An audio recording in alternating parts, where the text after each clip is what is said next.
खाए आबे हमरई आओ गोरी खरे मझनिया आमा खाए। ताकती रही थे मोर दादा भाई आग बैहा संझा बिहनिया ताकती रही थे। आमा खाए आबे हमरई आओ गोरी खरे मझनिया आमा खाए। ताकती रही थी मोर दादा भाई आग बैहा संझा बिहनिया ताकती रही थी।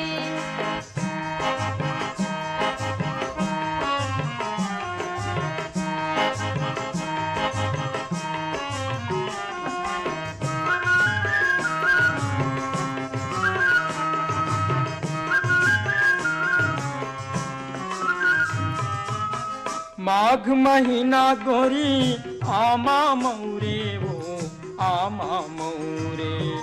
माघ महीना गोरी आमा मौरे वो आमा मौरे।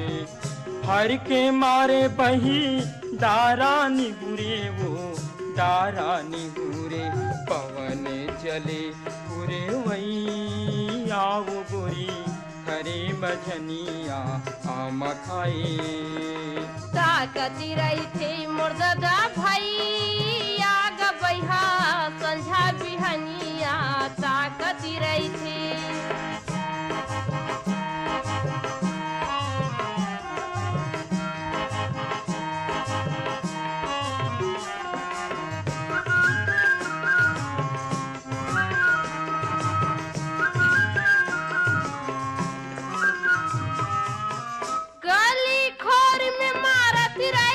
ताना मारती रही थी ताना गली खोर में मारती रही थी ताना मारती रही थी ताना। कहाँ देखो मोर मन के मिलौना गा मन के मिलौना करके कुछ और हर तया नाग बैहा संझा बिहनिया ताकती रही थी। आमा खाए आबे हमरई आओ गोरी करे मझनिया आमा खाए।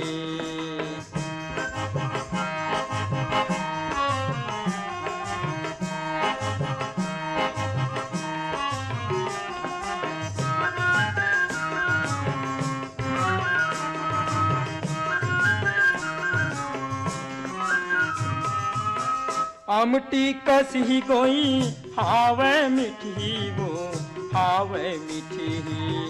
आमटी कसी गोई हावे मीठी वो हावे मीठी।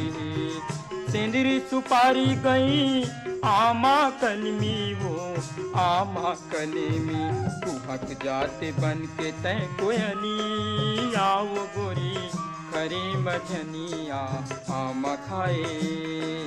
ताकती रही थी मोर दादा भाई आग बैहा संझा बिहनिया ताकती रही थी।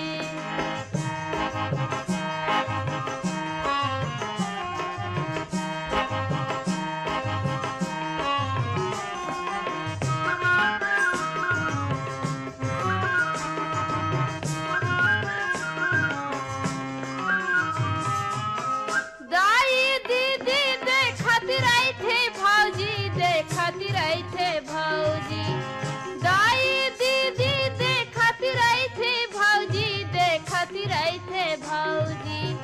कहाँ थे जाते कई के झाके परोसी निगाह झाके परोसी कहीं कुछ रास्ता बता नाग बैहा संझा बिहनिया ताकती रही थी।